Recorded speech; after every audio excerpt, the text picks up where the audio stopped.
नमस्कार हिंदुओं, ओम नमः शिवाय। श्री शिव पुराण की आज की कथा में हम देखेंगे कि जब विष्णु जी ने गणेश जी का सिर धड़ से अलग कर दिया और जब ये सब नारद जी ने जाकर गिरजा को कह दिया, तब गिरजा ने किस प्रकार प्रलयकालीन क्रोध कर देवताओं को गणेश जी के पुनर्जन्म देने पर विवश कर दिया। जब नारद जी ने युद्ध का विस्तार इस प्रकार से प्रकट कर कहा, हे गिरजे, देवता कितने दुष्ट हैं कि उन्होंने आपके पुत्र का वध कितनी निर्दयता के साथ कर डाला। उन्होंने आपके प्रताप एवं तेज का भी कोई विचार नहीं किया। अस्तु अब आपको यही उचित है कि आप अपना तेज देवताओं को दिखा दे, जिससे वे अपने कर्मों का फल पाएं तथा आपकी भी कीर्ति बनी रहे। गिरजा गणपति की यह दुर्दशा सुन रो उठी और शोकाकुल हो मूर्छित हो गई। फिर अपने शरीर से उन्होंने बहुत सी शक्तियाँ उत्पन्न की और सोचा कि उन शक्तियों के द्वारा देवताओं की समस्त सेना को नष्ट कर डाले। उन शक्तियों का स्वरूप बहुत ही उग्र था। उनका शरीर महाविकराल और बहुत ही भयानक था। उन्होंने हाथ जोड़कर गिरिजा से निवेदन किया कि आप हमें जो आज्ञा दे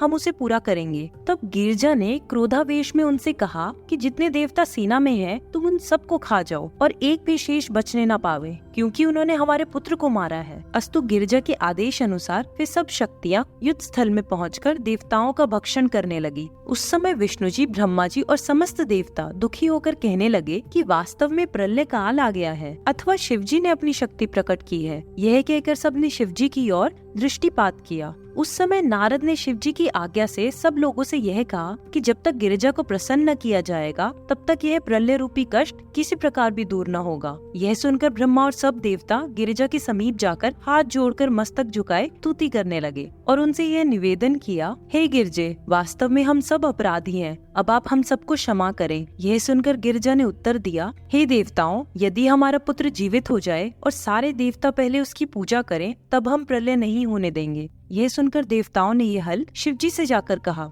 उसे सुनकर शिवजी ने गणपति के शरीर को अच्छी तरह धोकर कहा कि उत्तर की ओर जाओ और जो भी जीव सर्वप्रथम मिले उसका सिर काटकर इसके शरीर पर जोड़ दो और तब वह जीवित हो जाएगा। शिवजी की आज्ञा अनुसार विष्णु जी ने जाकर प्रशुलभद्रा नदी के वन में एक हाथी को अपने बच्चे सहित हथनी के साथ सोते हुए देखा। उन्होंने तुरंत हाथी का सिर काट लिया और अपने गरुड़ पर रखकर जैसा ही चलना चाहा, उसी समय हथनी जाग उठी। उसने विष्णु जी की बहुत स्तुति करी, जिससे प्रसन्न होकर विष्णु जी ने दूसरा सिर उत्पन्न कर उस हाथी के देह से जोड़ दिया और तब वह हाथी भी पुनर्जीवित हो गया। फिर विष्णु जी ने उसे यह कहकर आशीर्वाद दिया कि तुम एक कल्प तक जीवित रहोगे। इसके पश्चात विष्णु जी हाथी के सर को लेकर शिव जी के पास पहुँचे और उसे गणपति के धड़ से जोड़ दिया। उस समय शिव जी ने प्रसन्न होकर उन्हें जीवन दान दिया। इस प्रकार सबके दुख दूर हो गए और आनंद प्राप्त हुआ। गिरिजा जी ने अपने पुत्र को पुनः जीवित देखकर आनंद उत्सव मनाया और उन्हें अनेक प्रकार के वस्त्र देकर कहा, हे पुत्र, इस समय हम तुम्हारे भाल पर सिंदूर रखती हैं, इसलिए तुम्हारी पूजा सिंदूर से हुआ करेगी। जो भी तुम्हारी पूजा करेगा उसके पास सिंधिया बनी रहेगी। शिवजी ने भी अत्यंत प्रसन्न होकर कहा, हे देवताओं,